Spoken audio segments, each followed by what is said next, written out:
who you heard testify. He testified that he was in the line of fire behind Joseph Rosenbaum as the defendant fires 4 rounds with his AR-15, which is loaded with full metal jacket ammunition.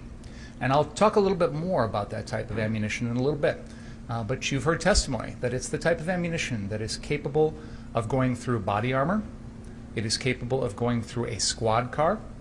It is designed to go through the target and continue flying on for up to 550 yards. Richard McGinnis testified that when those shots went off, he thought he had been hit. He thought his life was in danger. One of the rules that I think most people who are familiar with firearms knows is always check your background, meaning know what's around your target and know what's behind your target. This is true when you're hunting, it's true when you're target shooting, and obviously it's true when you've got an AR-15 in downtown Kenosha in the middle of protests with houses and people nearby. But there's no indication the defendant cared one bit about his background, cared one bit about where those bullets were going to go. And as I said, he put Richie McGinnis in danger. Richie McGinnis, after this incident you've seen on the videos, goes to try and help Joseph Rosenbaum, and has his own video shows when he first gets there, he finds Mr. Rosenbaum's body face down on the ground. And I'm going to play this exhibit 15 for you.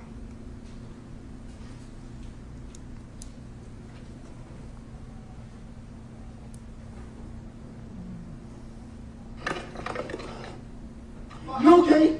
Just don't move, man. Don't move. All right, can I flip you over real quick? Oh,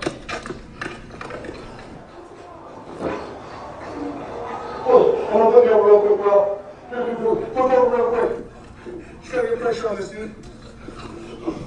Where's it at? Where's it at, dude? Get a light on it. Get a light. Give me a fucking light. Put pressure on it. Where, dude? Where's the hole? Get the fucking light up. Taking his head. Come on. Put pressure. On the police. On the police. Hey, keep your eyes open. Keep your eyes open. You shot him. I didn't let go. Just get pressure on this shit. I got Listen, what's your name, bro? What's your name, bro? They're thinking the hospital high here. Yeah, get him out. Get him out. Yo, keep pressure on him. I got him. Get him. Keep pressure on him. Get his arm. Put that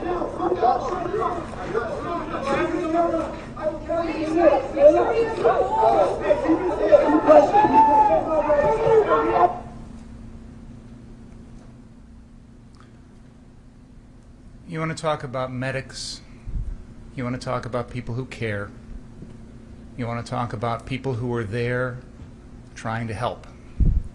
You just heard them and you just saw them. People who didn't know Joseph Rosenbaum, they just knew somebody needed help. And while that's going on, the defendant flees, callously disregarding the body of the man that he just shot and killed. And as he's running off, he's lying to the crowd about what just happened. This is exhibit number 12.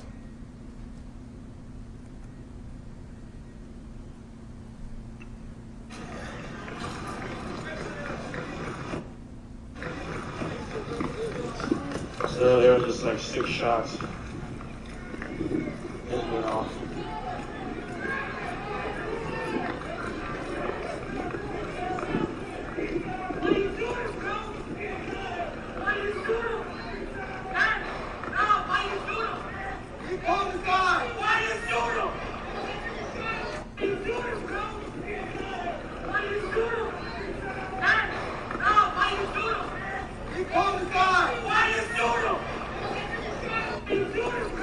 The defendant says he pulled a gun.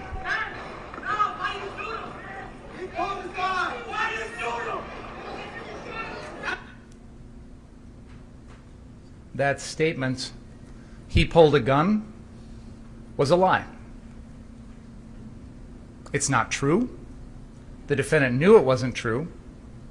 He's lying to the crowd as he's running away. Joseph Rosenbaum didn't have a gun. The defendant knew he didn't have a gun. The defendant is lying to save his own skin instead of going and trying to help the person that he has just shot and killed. In exhibit number 3, Gage Grosskreuz's Facebook Live video, he tells a similar lie. As they're running, Mr. Grosskreutz asks the defendant, "Did you just shoot someone?"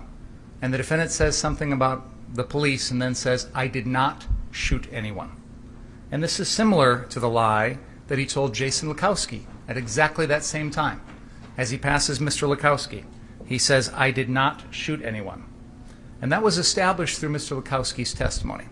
And again, I think it's worth emphasizing at this point that Jason Lukowski had just met the defendant maybe an hour. This is about 11:50 at night. Mr. Lukowski got there about 10:45.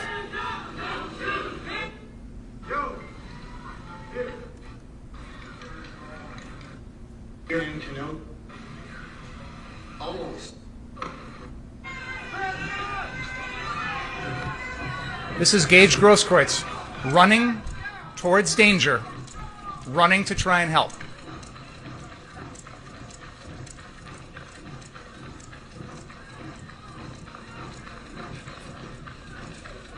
This is exhibit number 3.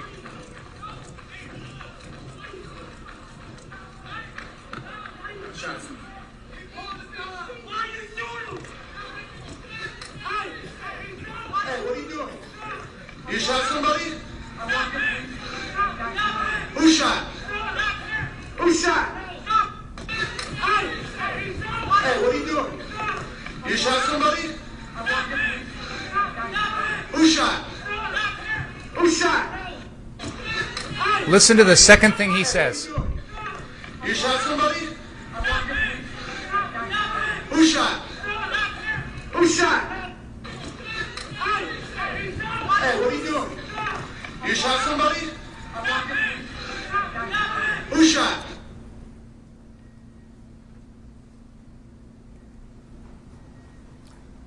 It's hard to tell what his exact words are. I hear the word "not" pretty clearly in there, as in I did not shoot anyone, I did not do anything. Jason Lukowski, he lies to. The crowd, he lies to. Gage Grosskreutz, he lies to. So at this point, the crowd is dealing with what they perceive to be an active shooter. Someone who has just shot someone, who is still in possession of the gun, who is fleeing the scene, and how are we supposed to know where he's going next?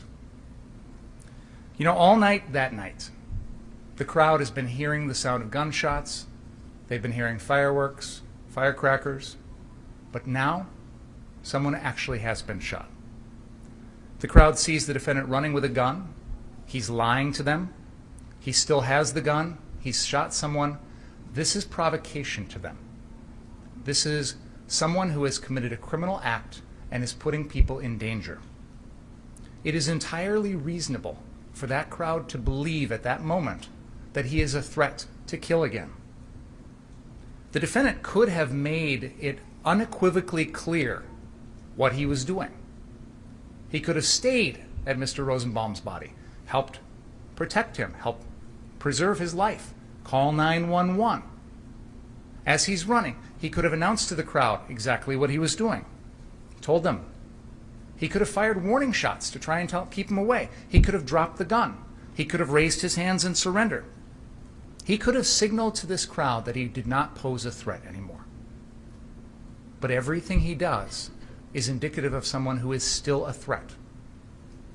Now, the defendant is going to tell you he wasn't. But from the crowd's perspective, how are they supposed to know any different? He does nothing to demonstrate to the crowd that he isn't a threat to kill again. And it turns out he does. It turns out within a few seconds, he does kill again. I submit to you, ladies and gentlemen, that in this situation, the crowd has the right to try and stop an active shooter. They have a right to protect themselves. The defendant is not the only one in the world who has the right to self-defense. But what does the crowd do to try and stop the defendant? I submit to you, and this is not a criticism of them, but they use almost the least minimal, least intrusive means possible. They could have used deadly force against him. They could have shot at him. But instead, somebody comes up behind him and knocks his hat off. Anthony Huber comes up with a skateboard and the defendant blocks it with his arm. And then the defendant falls to the ground on his own. No one knocked him down. This man that the defense wants to call jump kick man, he's got no weapons, no gun, no knife, no nothing, comes in and tries to kick the defendant in the face. Anthony Huber comes back and tries to grab the gun, actually does grab the defendant's gun and tries to pull it away because he's trying to disarm an active shooter. And Gage Grosskreutz comes running in, stops with his hands up in the air until he sees and hears the defendant adjusting his weapon as if preparing to fire again. And then what does Gage Grosskreutz do? He reaches for the gun to try and disarm the defendant. Gage Grosskreutz had his own gun in his own hand. He could have aimed it and fired at the defendant, but he did not. And you heard Gage Grosskreutz testify about that, about how that is a decision that he was not prepared to make at that point in time. He is not the type of person who is just willing to take someone's life in an instant, unlike the defendant, who took 2 lives that night, very quickly and seemingly very easily. There is a video, Exhibit 5, which is the BG on the scene video, which traces this entire incident, which we call the second event. This is going to show you Mr. Huber, Mr. Grosskreutz, and the other individuals who are trying to stop an active shooter using what I would characterize as the least intrusive means possible.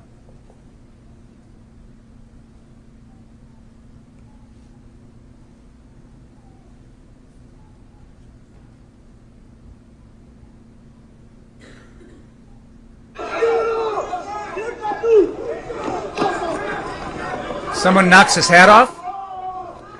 Anthony Huber comes in with a skateboard.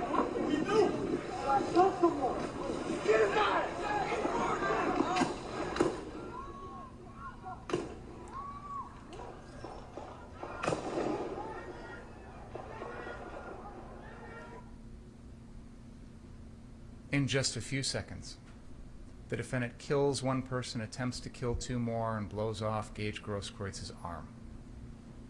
It's that fast. This is someone who has no remorse, no regard for life, only cares about himself. And these folks that are coming at him, the jump kick man, Anthony Huber, aren't armed. They're not a credible, imminent threat to his life. They are trying to stop an active shooter. And they have a right to do so. Imagine if the crowd couldn't do that. Imagine if they weren't allowed to try and stop someone in this type of situation. After killing Anthony Huber, after severely wounding Gage Grosskreutz, the defendant walks away like the hero, like he's some sort of hero in a Western.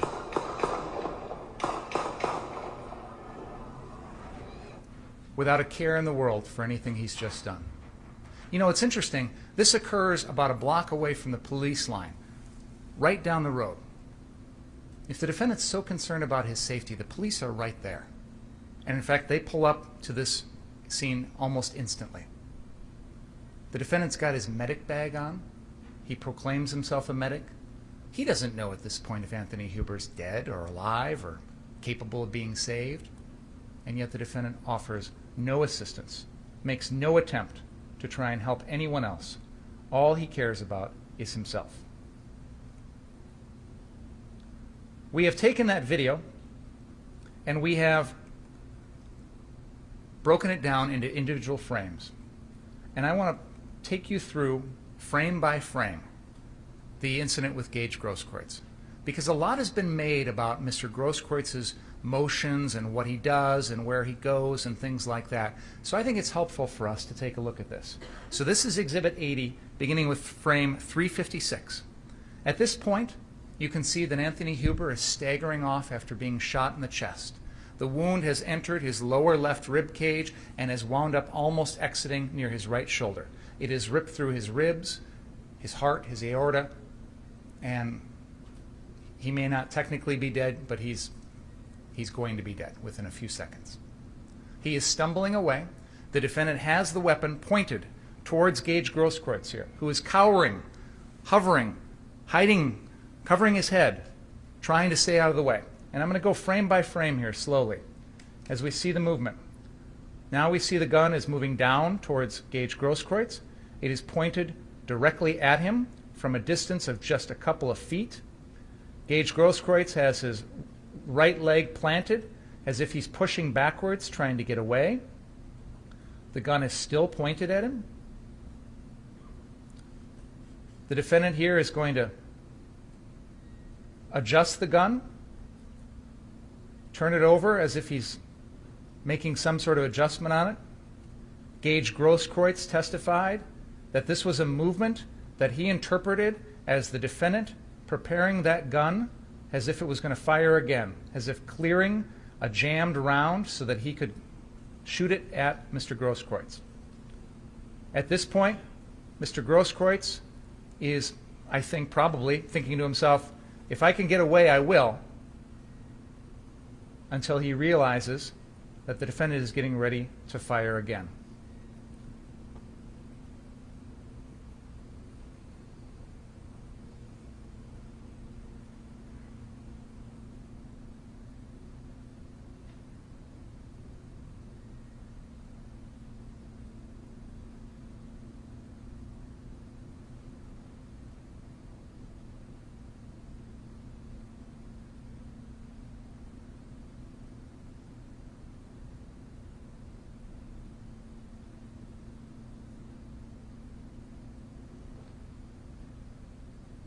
In none of these frames is Mr. Grosskreuz's right hand with his Glock pistol pointed at the defendant.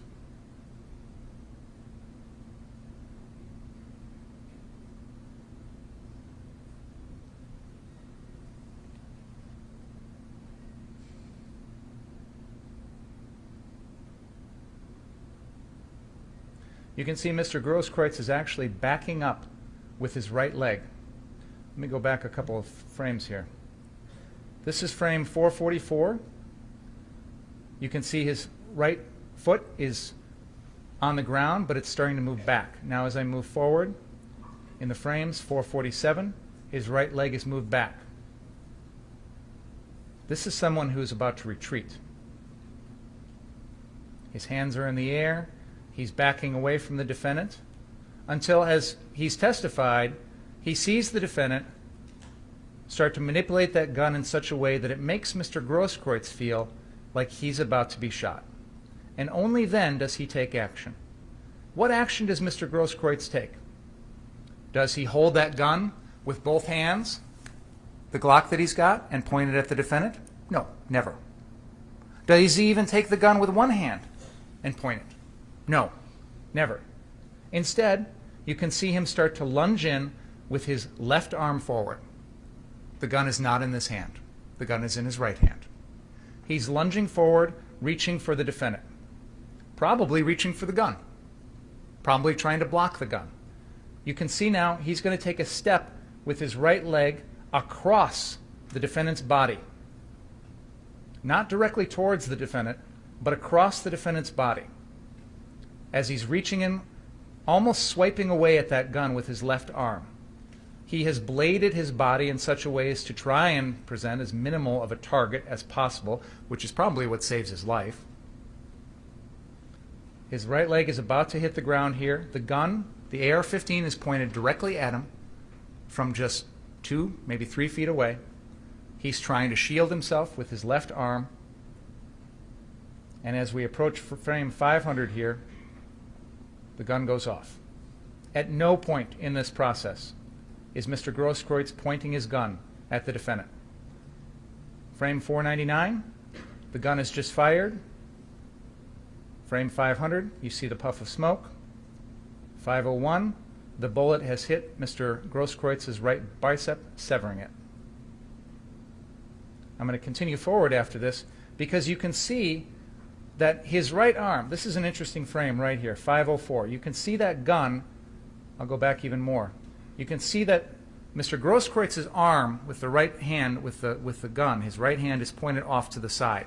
What pulls that gun down closer to the defendant is the fact that Mr. Grosskreutz just had his right bicep severed. It's not a voluntary action. It's an involuntary, the muscle is severed. Now watch, frame 502, watch his right hand. 503, 504, 505, 506, 507, 508. At this point, yeah, absolutely. That right arm is probably dangling down towards the defendant. It's not going to be able to pull that trigger without a working bicep muscle, and it's not a voluntary thing. It's done because the defendant just blew his arm off. But yeah, this is the time after the shooting when, yes, the gun happens to be pointed at the defendant. And I got to stop here for a moment and highlight the hypocrisy of the defense. Because according to the defense, if someone has a gun, they're a threat. If someone points a gun, they're a threat. There's only one exception to that. The defendant. By their logic, he gets to run around with a gun all night. But, oh, we're not supposed to take him as a threat. He gets to point the gun at everyone. But, oh, we're not supposed to take him as a threat. No, it doesn't work that way. The same set of rules apply to the defendant as everybody else. There's no exception in the law for Kyle Rittenhouse. There's no exception that says, if anyone else has a gun, you're a danger, except for Kyle Rittenhouse. There's no exception in the law that says, if you point your gun at people, oh, that makes you a threat and I can kill you, except for Kyle Rittenhouse. I can do it all night long. The same rules apply to him as everyone else. And everyone else has a right to defend themselves also, not just the defendant.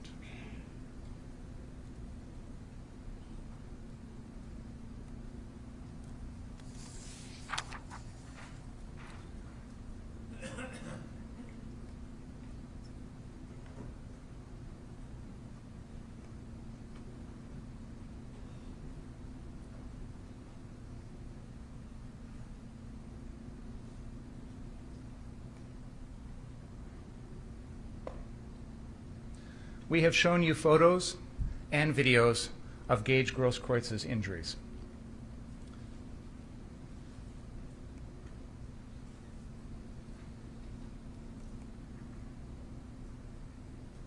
Exhibit 60 is a video taken right after Mr. Grosskreutz was wounded by the defendant.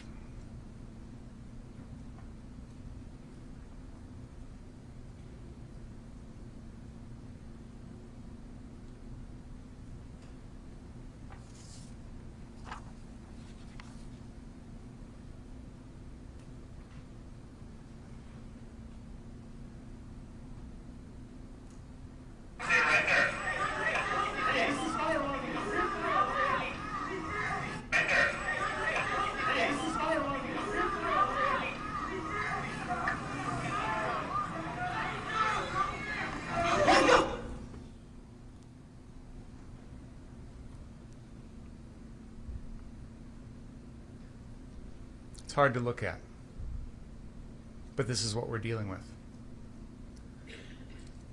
When you fire an AR-15 at someone from close range, this is what it looks like. I guarantee you, ladies and gentlemen, the defendant had no clue what his gun was capable of.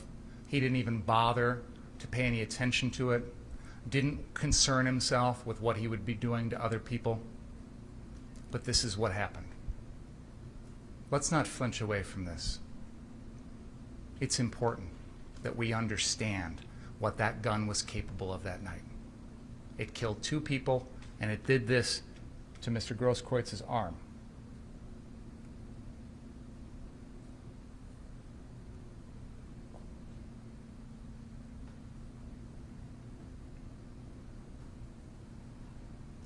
When those shootings occurred that I just played for you, what would a reasonable person in the defendant's position at that time think?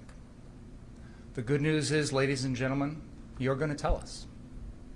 As part of your decision in this case, you will represent the reasonable person, of ordinary and prudent person, and you will put yourself in the defendant's shoes that night. I submit to you that at the time of those shootings, a reasonable person in the defendant's shoes would have known that he had provoked Joseph Rosenbaum by pointing his gun at someone else, that the defendant had put someone else at risk of dying by doing that. The defendant should have known that the crowd was aware of the fact that he had just shot someone and that they felt their lives were in danger. That is reasonable. It is also reasonable to understand that at that point, Gage Grosskreutz had just witnessed all of this. He had heard the defendant had shot someone. He'd heard the defendant lie about it. He saw the defendant shoot at Jump Kick Man at close range, miraculously missing. Had seen the defendant kill Anthony Huber. Gage Grosskreutz reasonably believed his life was in danger at that moment. And he was proven correct, because the defendant shot him too. So when you consider what's reasonable in this case, consider whether or not it's reasonable for a criminal to be able to shoot himself out of a crime scene. When a bank robber robs a bank and runs away and the crowd comes after him, can he just shoot anybody and claim self-defense? If someone comes up to that person and tries to stop them, tries to disarm them, like Anthony Huber did, do they forfeit their life? Did Anthony Huber forfeit his life by trying to be a hero and stop an active shooter and protect others? Is that justified? Can the defendant just kill him? In this case, the crowd was right. The crowd knew the defendant had just shot someone. When they're coming after him, they know he's just shot and killed Joseph Rosenbaum. But you know, not every active shooter situation is the crowd have perfect knowledge. When they're told that person running up the street just shot someone, we don't have time in the moment to go back and take a look at the body and replay the video and make a decision before going after the person with the gun. You know, we've had several police officers testify that in an active shooter situation, their first instinct, their first training is to go in and stop the threat. They don't sit there and wonder, well, maybe it was self-defense. I don't know. I'm going to, wait and see. And every day we read about heroes that stop active shooters. That's what was going on here. And that crowd was right. And that crowd was full of heroes. That crowd did something that, honestly, I'm not sure I would have had the courage to do. If I see a guy running up the street with an AR-15 and I hear he just shot somebody, my first instinct is not to approach. Anthony Huber was different. Jump Kick Man was different. Gage Grosskreutz was different. That doesn't make them a threat to the defendant's life. It doesn't make their lives worthless. They don't give up their right to defend themselves. They have just as much right as the defendant.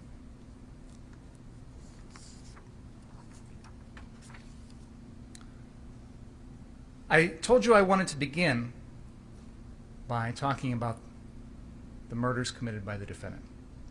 Now I want to go back and put it all in context for you. And that context starts with,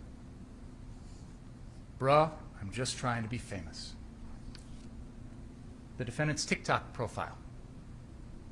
4 doors, more whores.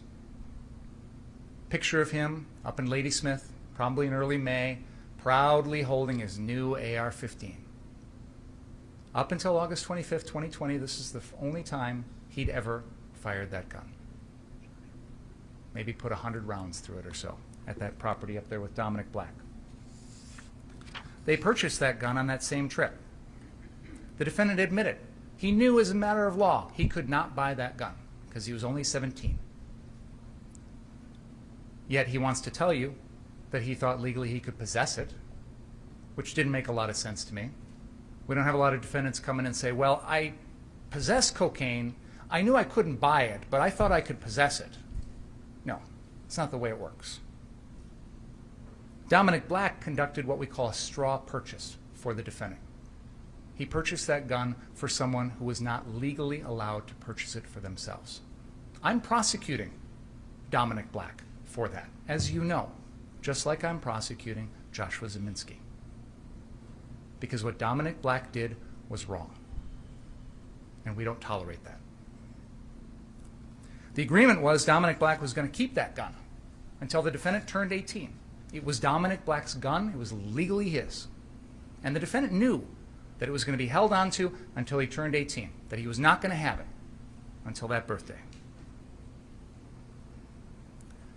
I want to focus a little bit on this AR-15 because I think it's important when you consider the recklessness of the defendant's conduct, how much he knew, cared, or didn't know about this deadly weapon.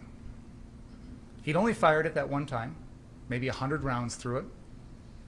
He loaded the gun with full metal jacket ammunition, which I'll talk about a little bit more. He wanted it because he said it looked cool. Didn't seem to know or care much about the type of ammunition or the type of gun.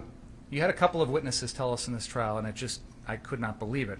A gun is a gun is a gun. Don't even start with that.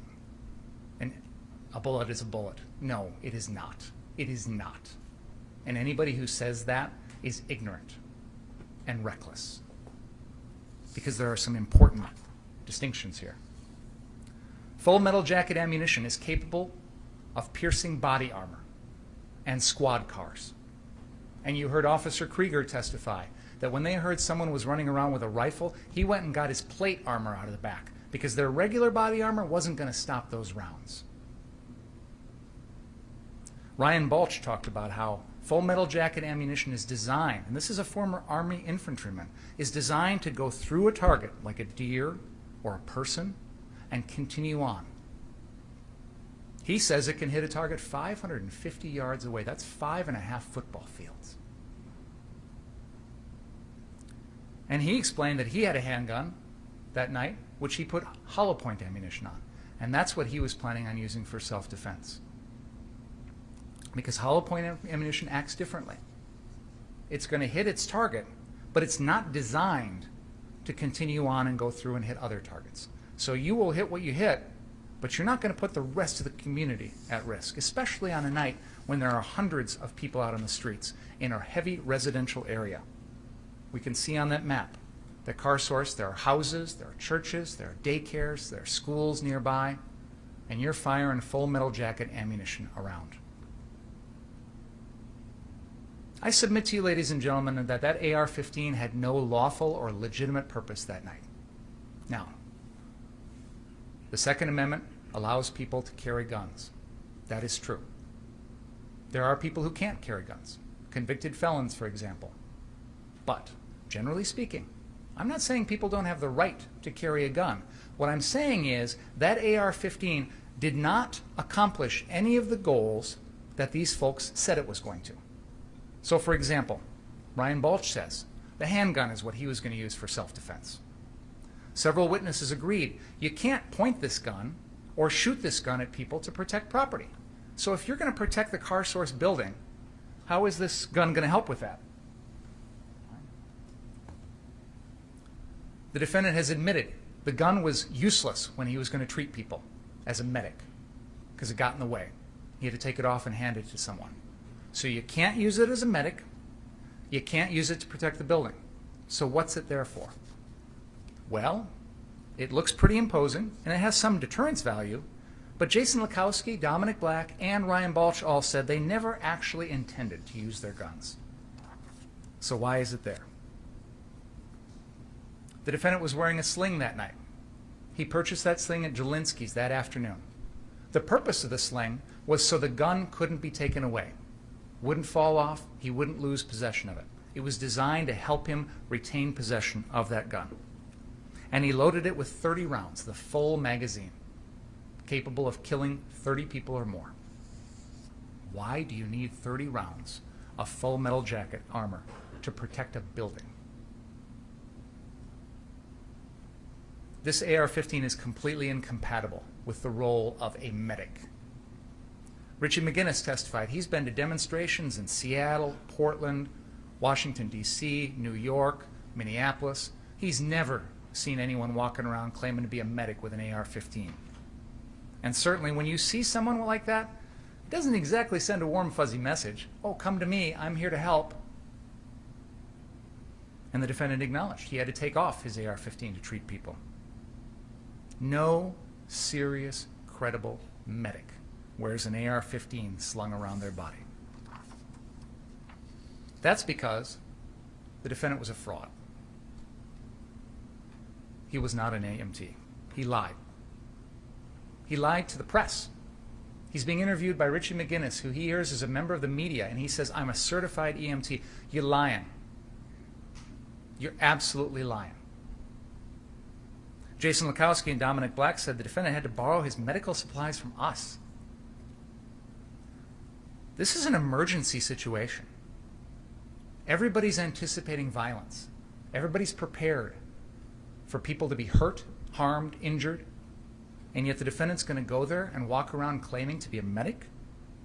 He's like a quack doctor practicing without a license. That puts lives at risk. And one of the things I had Gage Grosskreutz testify about is that tattoo on his right arm which said, "First, do no harm," which is one of the precepts, one of the fundamental tenets of the practice of medicine. First, do no harm. So how do we evaluate the defendant's performance as a medic that night? Well, on one hand, he wrapped up an ankle and I think maybe helped somebody who got a cut on their hand. Yay. On the other hand, he killed 2 people, blew off Gage Grosskreitz's arm, and put 2 more lives in jeopardy. So, you know, when we balance your role as a medic that night, I don't give you any credit.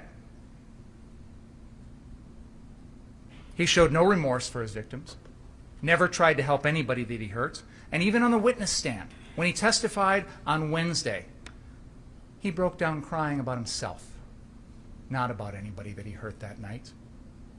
No remorse, no concern for anyone else.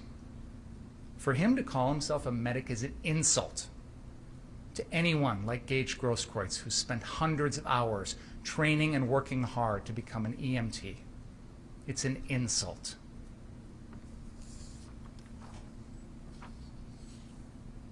The defendant made a series of reckless decisions that night, going armed with an AR-15 at 17 years old when he knew he shouldn't have done so, because that gun is normally locked in a safe that he doesn't have access to, and it's not even legally his. He's out after a citywide curfew.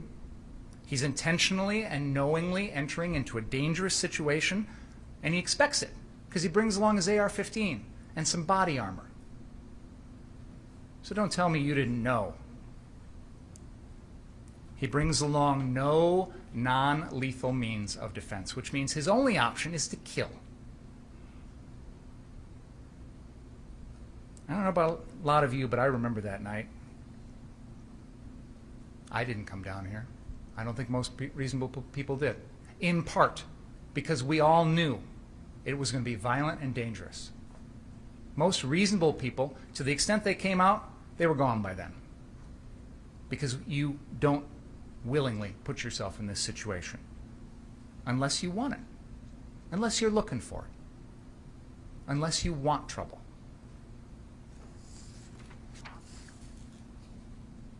Now, to put this in perspective, at this time here in our community, there were people who were scared. There were people who were worried about themselves, their homes, their families, their business. That's understandable. But this is different. There are also people out there who were exercising their First Amendment right to assemble and to have free speech because of whatever they believed in. And they have that right too. But that's not what we're talking about. The curfew, the riots, the arson, the looting that we'd seen on those prior nights, roadblocks set up around downtown, closed exits on the interstates, all of this was sending the message to reasonable people, go away. Don't come down here. Who was left at 11:45 at night? Most reasonable people had gone home before the curfew. or never even came at all. But the defendant's down there, he says, because he wants you to believe he's protecting CarSource, even though he had no actual ties or genuine concern for this building. You have this caravan of people from West Bend, Ryan Balch, Jason Lakowski, Joanne Fiedler, coming down from some other community, having no idea what's going on here at Kenosha, having no idea what businesses are, having never dealt with CarSource before, just injecting themselves into this situation. CarSource that night was empty. The owners testified. They moved all the cars off the lot, they took the tools out from inside, and they didn't even feel the need to protect that building. So who's there? These guys with their AR-15s are just wannabe soldiers, acting tough, trying to manufacture some personal connection to this event, furthering their own personal agenda. Just a small part of the deluge of chaos tourists we saw here in Kenosha, trying to feed off of what we were going through, despite everything we did to try and tell them, go away, stay out. Did those owners, Sam and Sal, ask anyone to protect their business? You know, I called them to the stand because I wanted you to hear from them. I had their statement, but I wanted you to hear from them. And I'm sure you formed your own impressions about them. I'm not here to tell you that I believe what they said on the witness stand. I don't think it really matters much, except I wanted you to have a flavor of who these people were and what was going on at that building. What was interesting to me is that text message from the defendant to Sam asking for the address of CarSource, even though the defendant says he's already been there. That didn't make any sense to me. It's not hard to find if you've driven past there every day. You know, Kenosha is one of the easiest cities in Wisconsin to navigate. It's all east, west, north, south. How hard is it to find this place? But the agreement was the defendant was supposed to stay at the 59th Street location. There's another group at 63rd. It was their responsibility, and the defendant testified that when the shootings occurred at 11:45 or 11:50 at night, he didn't even know if that other group was still there or if they'd left. But crucially, you heard the testimony of Kriston Harris, who was out there reporting for his Rundown Live, and he's making some video, and he tells the defendant, stay on your property. Don't go out in the streets and engage with these protesters because you're just making it worse and you're escalating the situation. He tells the defendant specifically that, just 20 minutes before the shootings. Kriston Harris probably said that because he knows this is a crowd that is feeling threatened by the defendant and his group. Richie McGinnis testified when he left the Stella Hotel and immediately ran over to 59th Street, he saw guys up on the roof and he felt threatened. These guns, he said, were the thing that changed the dynamic for him. Drew Hernandez, we showed video of Drew Hernandez having laser sights pointed at him. And he said he felt threatened. He thought someone was pointing a gun from the roof and putting his life in jeopardy. These are two people who are veterans. They've been to protests in Seattle, Portland, Washington, D.C., New York. They've been through this before. And yet here in little old Kenosha, the defendant's group made them fear for their lives. That's the kind of impact these AR-15s had. The crowd is yelling at the defendant's group, stop pointing your guns at us, stop pointing these laser pointers at us. And the defendant sees this. He's well aware of the fact that the crowd out on the street is hostile. They don't react well to him. And he knows that by 11:35 at night, this crowd is all the way down there south of 60th. That's where they're at. So if I go down there, I need to be prepared and I need to expect that these folks are not on my side. Joseph Rosenbaum. He's dead, so we don't know what he was thinking. We don't know what was going on in his mind. That makes him an easy target for the defense today because they can stand up here and pile on him and destroy his reputation, and he can't speak for himself. That happens a lot in homicide trials. Blame the victim who can't speak for themselves. So I'm going to tell you a little bit about Joseph Rosenbaum, and you've heard some testimony about him. He had been in the hospital, left it that day, had a clear plastic bag with his possessions, toiletries, a water bottle. We've all seen this. You get it in the hospital. It's pretty common. He's walking around like it's pretty much his only possession in the world. He visits Carrie Ann Swart, his girlfriend, and then happens to wander downtown into the middle of civil unrest. No indication he planned to be there. No indication he's part of any sort of movement. He just happens to stumble into it. So what does he do that night? Oh, let me tell you all the awful things Joseph Rosenbaum did. He tipped over a porta potty that had no one in it. He swung a chain. He lit a metal garbage dumpster on fire. Oh, and there's this empty wooden flatbed trailer that they pulled out in the middle of the road, and they tipped it over to stop some bearcats, and they lit it on fire. Oh, and he said some bad words. He said the N-word.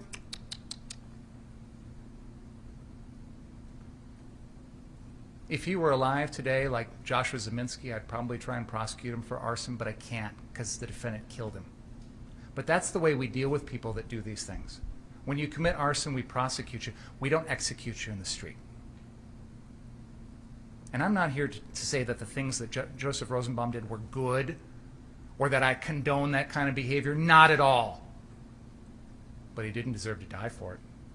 You can't kill someone for these things. He's 5'4", 150 pounds.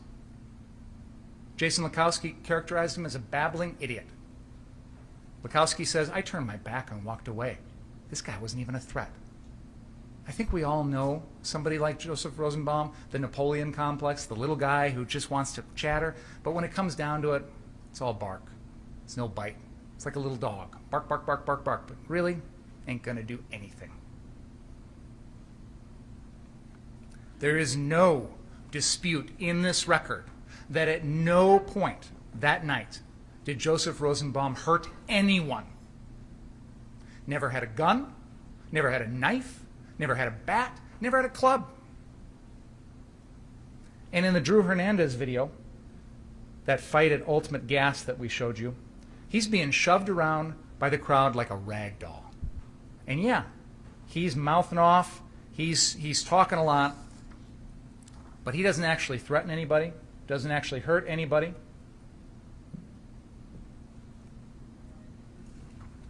They're pushing him around like he's a tiny little person, which, frankly, he was.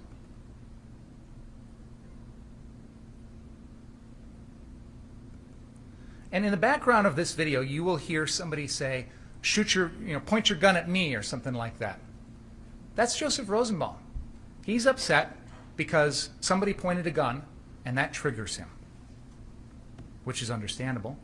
I think most of us would be triggered by that sort of thing. And that's what's upsetting to him. But he gets right in the face of people who have AR-15s. Never reaches for their guns, never rears back to punch anyone, never even lays hands on anybody.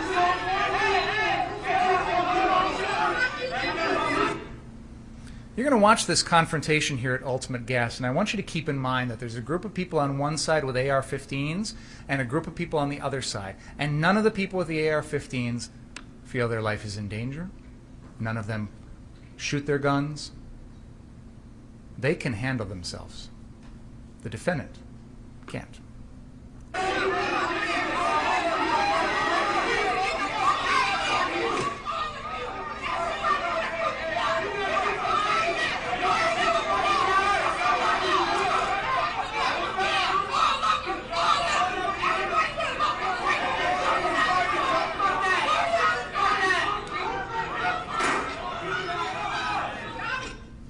That sound you heard was somebody throwing some sort of plastic thing at one of the stanchions underneath the gas station, and it makes a sound that almost sounds like a gunshot. So add that into the mix. You've got people with guns, loud voices, clear hostility, and the sound of something that, frankly, to me sounds like a gunshot, and yet everybody keeps their cool. Nobody hurts anybody. Nobody fires a gun. And watch how they push Joseph Rosenbaum around like a rag doll.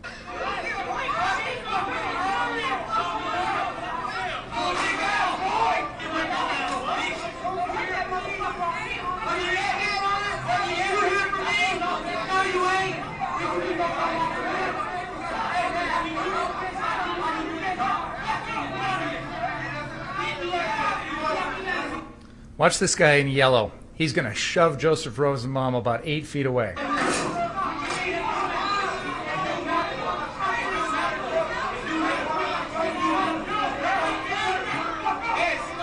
Well, I guess it was a different guy that did that, but they're shoving him around like a rag doll. Nobody feels threatened by Joseph Rosenbaum. He's not reaching for anybody's gun. He's a mouthy little guy. He's a little dog that barks.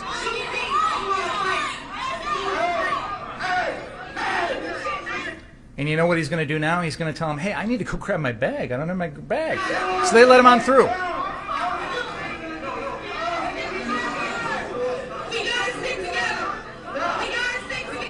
There he is about to reach down and grab his bag off the ground. That's Joseph Rosenbaum.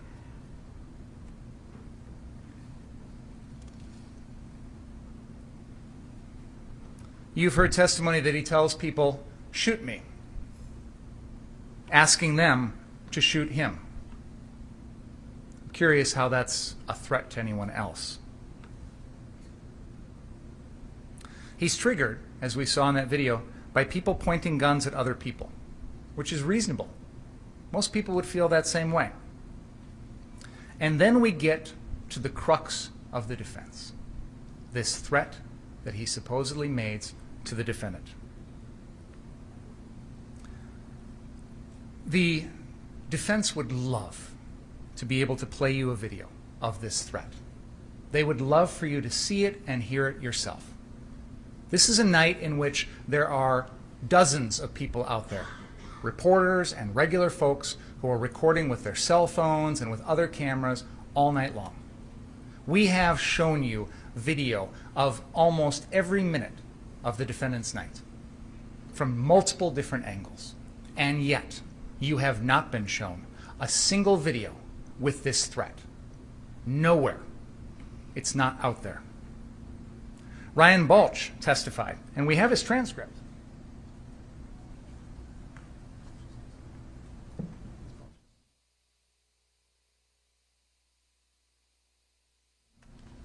We have his testimony, and what he says is there was an incident in which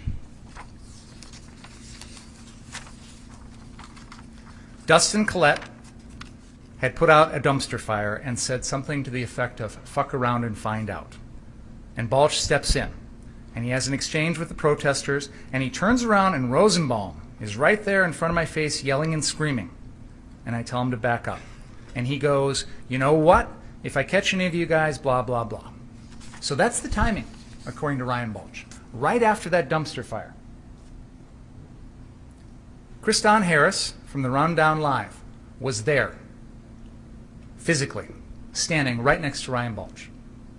Not only was he there during the dumpster fire, but he stays with Ryan Balch and or the defendant for the next 6 or 7 minutes, recording everything. And I've played this video for you. It is Exhibit 18, and I played for you a period of time from 1 hour and 22 minutes to 1 hour and 28 minutes. And I asked Kriston Harris, I call him to the stand, and I said, I'm going to ask you 2 questions. Number 1, do you independently remember seeing Joseph Rosenbaum, hearing this threat? And he said no. And then I said, okay, well, maybe you missed it, because, you know, there's a lot going on. So will you rewatch your video for me and tell me, is it in there? And he said, no. This video captures that entire period of time with Ryan Balch and the defendant right there, and there's no threat. There's no Rosenbaum. It didn't happen. The defense desperately wants this because they've got to give you a reason why it's okay to kill Joseph Rosenbaum. And this threat is critical to their case. But it's not there. In exhibit number 3, and I'll play it for you here as I'm talking, Joseph Rosenbaum isn't even visible. Now, I submit to you that even if, I'm sorry, this is Exhibit 18, even if there was a threat made, it's still not enough because Joseph Rosenbaum's unarmed and you can't kill him. But the defense has pinned a lot of their case on a threat that didn't happen and they can't prove. It's not on video. It's not there. So I'm going to pull up Exhibit 18, the Rundown Live video, and I'm going to go to that mark.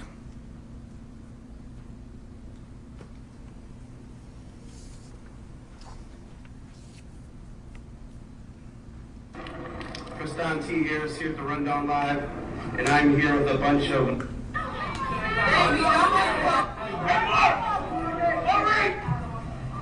Don T. Harris here at the Rundown Live. If you are live, share this in all your groups, your forums, start watching, protect. It's just like the year, man. So here's the dumpster fire. It would be just a fucking stem.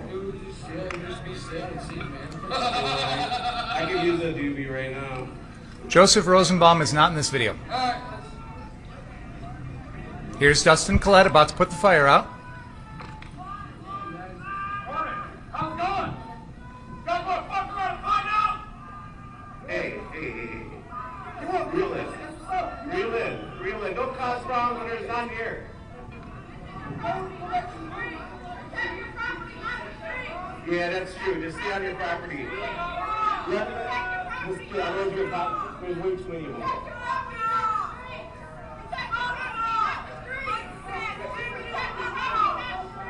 I have to agree with her. There's Ryan Balch standing right next to Gage Grosskreutz. Joseph Rosenbaum isn't here.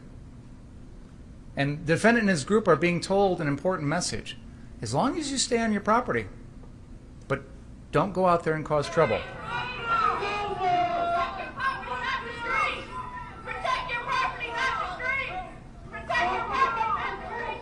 I have to agree with her. Yeah, they shouldn't be on the street. They're just protecting their property. One of the guy's an asshole. I know, I thought they were yelling at them. I was like, why? One of the guys losing his patience. He should go inside. Yeah, if you guys can switch him out. He's talking to Ryan Balch right now. He's got a lot of rage. He said the wrong thing. This whole crowd burns the guy's life. Protect your property. They're respecting that. Just keep it there.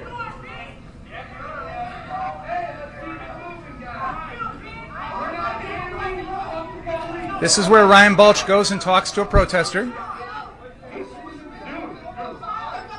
just trying to protect his property. He doesn't want anything. He has no problem with you guys. He doesn't want to burn down his shit. I can't blame him.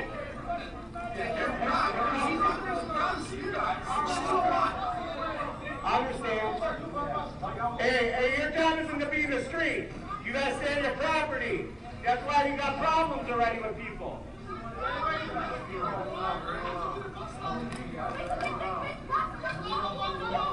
No one bothering your property. Don't look for trouble or anything. A medic? I know you are, but like, they got their own medics, and if somebody's close by, take care of them. I know you're just trying to make peace. I get that, but they don't look at it that way. They look at you guys it's as much as you guys are afraid of them before they march down here. I know, but like when the conversations are having.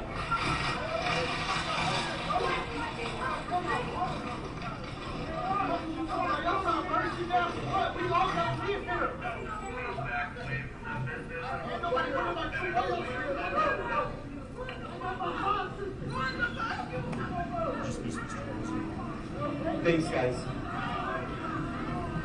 Back away from the business. Back away from the business. The rest of the video is the crowd being warded off by gas launched by the police. They launched tear gas, which affects the defendant, which affects Ryan Balch, it affects Kriston Harris, and that group all runs alongside the 59th Street car source, away from the street, away from any protesters. At no point in that video do you hear any threat that Joseph Rosenbaum makes. It's not there. Trust me. If the defense had it, they'd play it for you.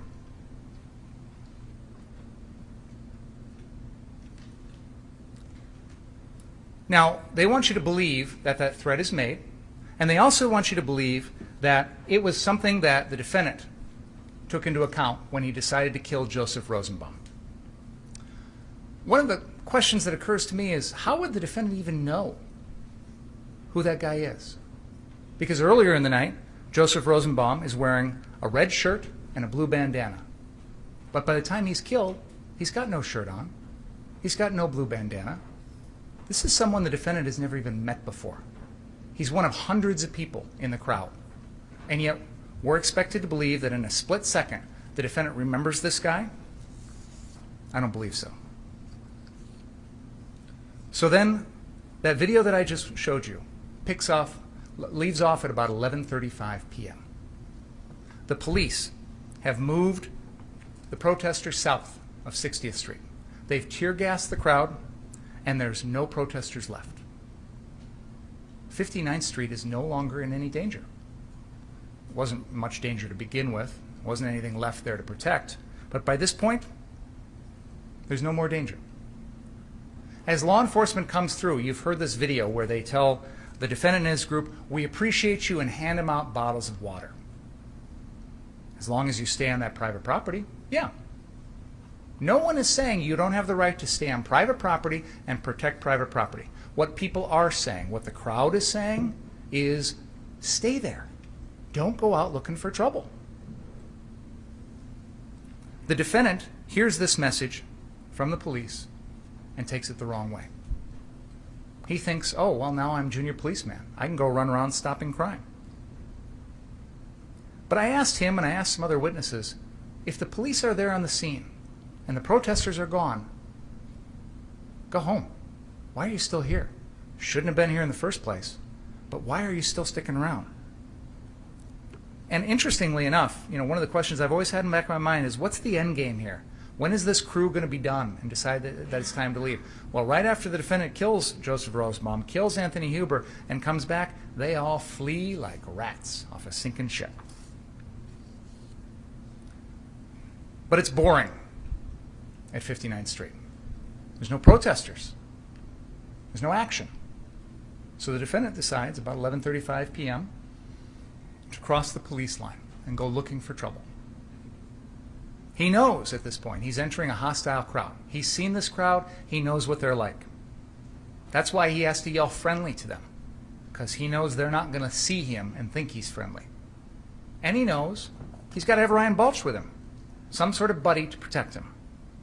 And he's immediately confronted by that man with the yellow pants who says, "You just pointed your gun at me." And the defendant says, "Yeah, I did." He admits that. Now, what's interesting to me is they want you to believe this never happened. They want you to believe this guy in the yellow pants made it up or is lying. But he's just standing there by the side of the road, minding his own business, when the defendant happens to walk up to him. Do you think he just sat there and thought, oh, I'm going to make up a lie about this guy on the spur of the moment? Or did it really happen? And is it consistent with everything else you've seen about the defendant? Does he sound like the sort of guy who would point a gun at someone for standing on a car? Does he strike you as the kind of guy that would threaten deadly force to protect property? Because that's what happened. The man in the yellow pants says it happened. The defendant agrees. And then he comes into the trial and says, oh, I was being sarcastic. Like he's a little 17-year-old and he wants to get out of it. Shortly after that, the defendant loses track of his protector, Ryan Balch. So now he's in a position where he knows that he's surrounded by people that consider him a threat. He knows that he's not supposed to go anywhere without Ryan Balch. He knows he's supposed to go back to 59th Street. And he does. He tries. He walks up to the police line. He says, I work there. That's my business, which isn't true, but whatever. And they won't let him through. Now, Ryan Balch makes it on through shortly thereafter, but the defendant gives up. He could go one block in either direction and make it back easily if he wants to, but he stops and decides, you know what, I'm going to stay here and maybe see what's going to happen. So then he talks to these people with fire extinguishers, and he's going to go down to 63rd Street, and he asks one of them to come along, and they say no. Now at this point, doesn't have Ryan Balch. He knows he's supposed to go back. He knows he's supposed to have a buddy, and yet he decides to go it alone. He decides to run down to 63rd Street or walk down to 63rd Street. Doesn't even know if that other group is still there. Doesn't even know if he's really needed, but he can't wait to take this opportunity to go down and confront people. Because he thinks he's some sort of cop, some sort of law enforcement agent, some sort of junior cadet who's out there with the responsibility to fight crime. Nobody asked him to do that. Nobody gave him the right. Nobody deputized him. Ryan Balch says, the police told me, the crowds, we're going to push them down by you, you're going to deal with them. The Bearcats hand out water and tell him he's appreciated. As he's crossing the police line, they warn him about people throwing rocks. What is the message the defendant takes from all of this? The wrong message. Oh, well, now I've got the power, I've got the gun. I'm going to go confront these bad guys. I'm going to stick my nose in things. So what does he do when he gets down to 63rd Street? The first thing he does, we showed it to you at the very beginning, that drone video, grabs that gun and points it at someone to protect property. Points it at the Zeminskis. Because why? Because they're, what, about to mess with some sort of fire? They're not threatening anyone's lives. He doesn't need to protect anyone. He doesn't need to protect himself. He's pointing a gun because he thinks he needs to protect property. He says he wants to put out a fire, but the first thing he does is drop the fire extinguisher on the ground. His AR-15 isn't going to put out a fire. So why is he really there? And we all agree, you can't use or threaten deadly force to protect someone else's property.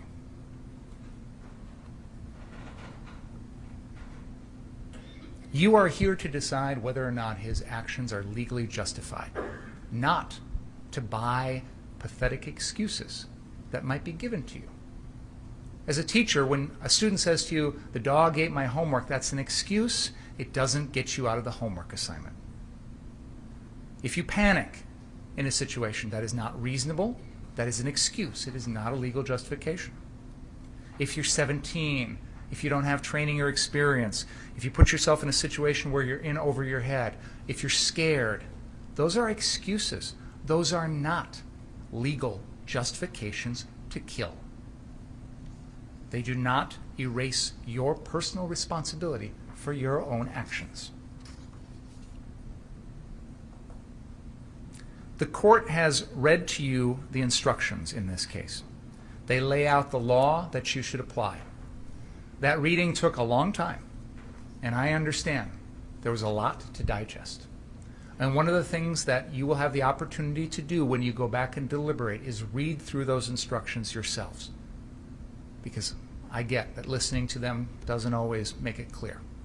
But I encourage you to focus on some things when you consider the defendant's behavior in this case. You are told that criminally reckless conduct is conduct that threatens other people's lives and poses an unreasonable and substantial risk to other people. There is no dispute the defendant's activities here threatened other people's lives. He took 2 lives. You know, this is not like a normal murder case. A lot of murder cases we're in here trying to convince a jury that the defendant killed somebody. That's not in dispute here. That's the easy part. The question is, does he get a pass? Do we think that's okay? Do we think what he did was right? That's the question you have to answer. And when you consider whether his conduct was criminally reckless, consider, did it pose an unreasonable and substantial threat to the safety of others? Count 4 charges him with first-degree intentional homicide of Anthony Huber. There is no doubt that the defendant intended to kill Anthony Huber or committed conduct that he knew was practically certain to kill Anthony Huber. That gun was pointed at Anthony Huber's lower left rib cage, and the defendant deliberately pulled the trigger. That was no accident. And when you do that with an AR-15 against someone's body, it is practically certain to kill. We all know this case comes down to self-defense. But there's a high bar for using deadly force in a self-defense situation.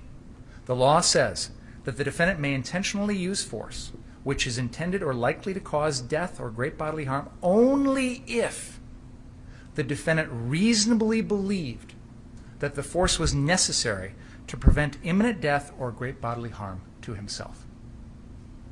So did Joseph Rosenbaum pose an imminent threat of death or great bodily harm to the defendant? No way. Did Anthony Huber pose an imminent threat of death or great bodily harm to the defendant? Absolutely not. Did Jump Kick Man or Gage Grosskreutz? No. None of these people posed an imminent threat to the defendant's life or to cause great bodily harm.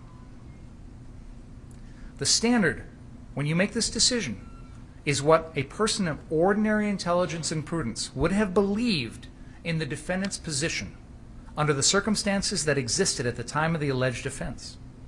The reasonableness of the defendant's beliefs must be determined from the standpoint of the defendant at the time of the defendant's acts and not from the viewpoint of the jury now.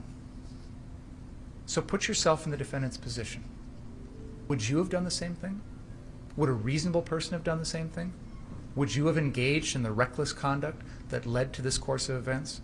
Would you have gone out after curfew with an AR-15 looking for trouble? Would you have aimed at other people? Would you have tried to use the gun to protect an empty car lot? No reasonable person would have done these things. The court has also instructed you on provocation. You cannot hide behind self-defense if you provoked the incident. If you created the danger, you forfeit the right to self-defense. By bringing that gun, aiming it at people, threatening people's lives, the defendant provoked everything. And if he does that, he has to exhaust all reasonable means to avoid a confrontation. All reasonable means. So if Joseph Rosenbaum's running at him, Joseph Rosenbaum is no threat to his life. And not only is the defendant expected to run, he's expected to yell, push, shove that rag doll around, run back for help, call 911, call for help, do all sorts of other things besides just turn and fire 4 shots as Joseph Rosenbaum falls helpless to the ground. Ladies and gentlemen, there is no doubt in this case that the defendant committed these crimes. He committed a first-degree reckless homicide against Joseph Rosenbaum. He put Richie McGinnis's life in jeopardy. He put Jump Kick Man's life in jeopardy. He intended to kill Anthony Huber, and he attempted to kill Gage Grosskreutz. All of those elements are true. The question is whether or not you believe that his actions were legally justified. And I submit to you that no reasonable person would have done what the defendant did. And that makes your decision easy. He is guilty of all counts. Thank you. Thank you, Mr. Mayor. Let's take a break and about 2:25 hopefully. And please don't talk about the case. Read, watch, or listen to any count of the trial.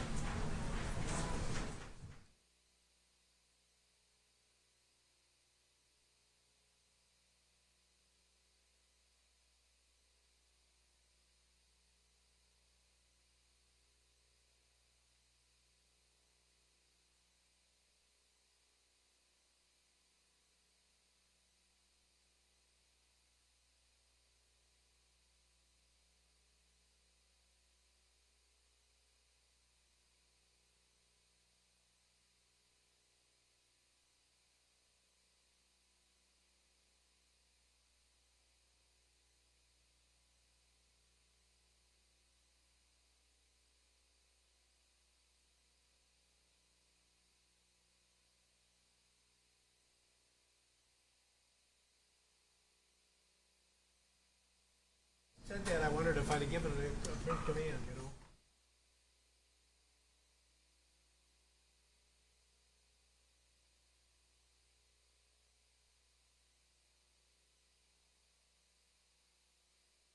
About 2:25 on that clock. I clocked the closing hour 45 minutes. Is that what you have? You know, you could have gotten away with murder because I wasn't timing it. After having, you were. How long did he talk? He talked 2 hours and 8 minutes. What? 2 I hours. can give the exact starting time. What's that? I said I can give the exact starting time. Well, why don't we call one of the networks and they can tell us because. Detective Howard was lying. What? Detective Howard was lying.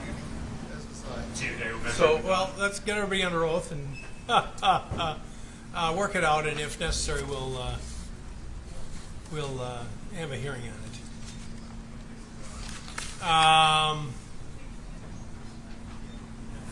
That's all that came through?